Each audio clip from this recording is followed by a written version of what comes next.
So, can you tell me about the knuckle boom? That was my favorite piece of equipment when I was a little kid. The Effer, the Knuckle Boom, that was the one that my friend Dan, my mentor, loaned me a ton of money so I could buy that thing.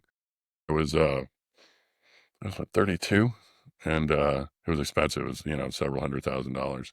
It was a really cool piece of machinery. It was a Ford truck, and it was a 26,000 pound capacity flatbed, and it had this knuckle boom right behind the cab that would reach out 34 feet and pick up 42,000 pounds, which was pretty astonishing when you think about it, that this thing would just fold up like a knuckle behind the cab. And it was really, really a cool piece of machinery.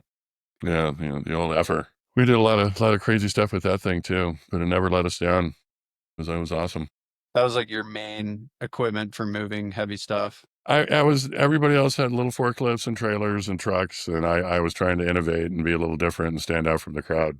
Mhm. And so I went a different route, and Dan loaned me the money to buy that crane because I really did. It paid off because there were so many jobs, like chiller jobs and boiler jobs and industrial plant equipment jobs, where I could, it's just it would fit under a standard 14-foot door, and so I could literally drive in the plant with the machine on my back, unfold the boom, and set it in place up to 30 feet away, big Wow.